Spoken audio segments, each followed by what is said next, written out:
Hello and welcome to my channel. My name is Sergio Vax. For those of you who are just tuning in for the first time, I am doing a video for an update on what my channel is going to go through. Those of you that were following me for my Skyviper, I'm going to be working on the Skyviper bit, but this is going to be a new different project. It's going to be a Skyviper just because of the frame, because I'm trying to make this fly acro with a new flight controller. For those of you that are just starting with just trying to mod and they're just starting on the modding process of it, flight controller is what makes that this thing fly, and is the brain of it. And I found some flight controllers for brush motors that are used on the Inductrix and some other other drones that are very nice and neat, easy and simple to set up. So I went ahead and I needed to do one, so I'm doing a big project on this. It's gonna be kind of crazy. I'm gonna need some help. I already got it to a point where I got everything set up, all the motors set up and spinning, but I got a problem I'm gonna show you in another video. For those of you who know how to do brush motors, set up them up and whatever, and actually use some spectrum receiver transmitters, I would like the help. I'll do that video later, so stay tuned so you can help me out on this. Subscribe and wait for that video. I need some help with beta flight or my transmitter. I don't know which one I got to set up. So going on ahead, I'm going to show you real quick the difference on this this Skyviper. What I'm doing, flight controller is here. Inside, I took out the original one and throw in another one. I'm still figuring out. I got the best position for it, but I still got to fit in a VTX and the camera, because I want to remember that big egg I have on top. I figured out that I can actually get it to this same. It will look just like a Skyviper, just with new components on the inside. And let me show you real quick. So here I am. You can notice right away that I removed that casing that was for the actual camera, original one that was looking downwards. I completely removed it. I just pretty much cut it out. You can figure out how to do it. I'm going to show you how, when I open this quad at some point to show you what I'm doing, I'm going to actually show you how it looks from the inside. And I'm going to show you, because I cut out the back here too. It's hard to see here, but I cut up the frame a little bit so I can fit in a USB cable through there. This is the SD slot, so I can actually fit a USB cable and I can connect it to the computer without opening the frame. That's pretty awesome. But I'm going to show you that on another video, not this one. Coming up, another update is, we all know tax season came and it's like Christmas for us. So I got some toys. So a quick mention of them is it's Spectrum DX6 radio controller or transmitter. I got the Blade Conspiracy 220. I got a mini nano charger here from High Tech. And I got my 3 cell lipos for my quad. I'm going to be doing videos about this later on my channel. So stay tuned for that as well. Now let's talk individually on them.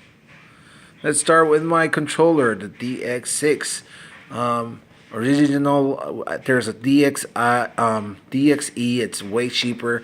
They claim that the only feature it does not have is that you can't put a lot of copters like this one can hold. I think it was 250 models in.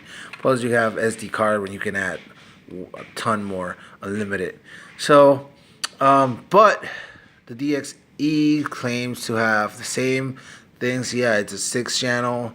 You have a little bit less buttons up here to choose where you want the stuff. But bind and fly doesn't work. So bind and fly, for those of you that are not familiar with Spectrum, is the thing where you just buy the copter, put the settings up on the screen, press this bind button, and it will just quickly get you back on the air in less than like 5 minutes.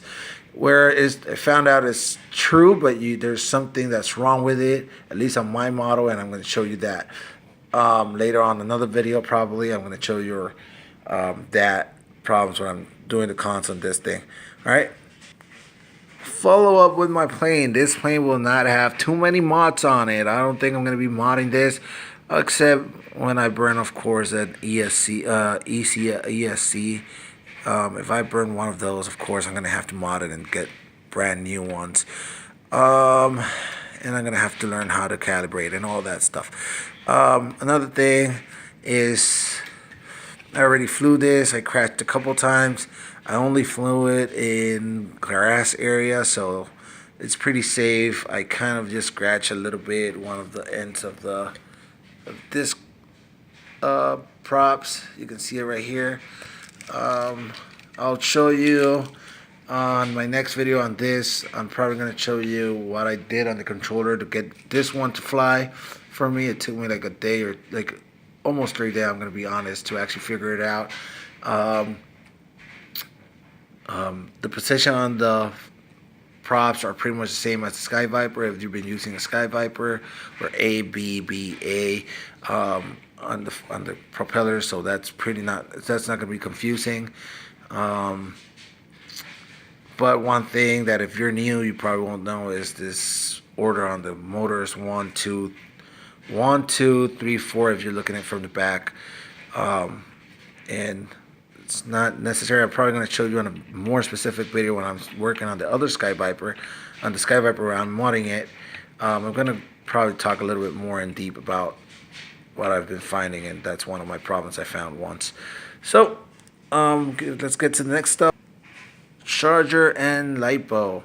I got this 3S, and I needed some information that it's pretty hard to find out there. The only reason it's hard to find is because everybody's focusing on details of a LiPo because they want you to have it safe, but they don't show you what I really wanted to see out of video, like straight up what I wanted to know. And then for the Hi-Tech X1 Nano, if you bought it yourself, it probably broke your head trying to figure out the LED light probably on yours. So hold on a second. So like I was saying, with the charger, I'm going to show you some stuff I was confused on, and I wanted to figure out exactly how to use it. The manual, it's not that user friendly, so it's simple but not that simple, at least for me, that I'm kind of lazy on reading and trying to figure out stuff. But here we go. There's another one here that I bought. This is to check your voltage on your batteries, and I always recommend having, like, they're always recommending having one of these. And yes, with this type of charger where you don't have an LED screen that's showing you exact voltage of each one of them, you really want to go with this. This one helps you out to figure out if you're actually on the exact voltage you want it to. There's some other stuff I want to do with my LiPos charging. This one doesn't come with this charge, so I'm going to have to figure that out. So I'll be showing you what I find out with that later on the road. I guess the road. Alright, so that pretty much completes everything I have for today on this channel. I will be updating very soon. I have a lot of content coming up for the channel about modding, a lot of fun stuff that you might want to know, and it might help a lot of you out there. Any questions, comment below. Anything you want me to go through with you, comment below. I can do it in the next couple videos. For those of you that have been waiting for the controller mod for the Skyviper, I'm still gonna do it. It's not a Skyviper anymore. I do not have the flight controller for it, so my controller for the Skyviper doesn't work with it. So I am not going to be showing you how it binds to the quadcopter. What I want to do is I'm going to mod that one. I'm going to show you how I did it, but I don't want you to do this mod to somebody actually checks that out for me. So I'm gonna be randomly sending that controller to Skyviper users. I'm going to randomly pick one, probably. I'm going to do that random thing where you choose it from your comments. In the video, not this one, the video when I do the mod, I'm going to be doing that giveaway. And you can try it out and then give me if it worked or not. And if it works, you can actually do it yourself. So there we go. That's pretty much it for this video. It's 10 minutes long. That's where I want to keep my videos at. So thank you for watching. Thumbs up if you like. Make sure you subscribe to my channel for the whole new videos that are coming up later on the road. Have a good day and see you guys next time. Happy flying.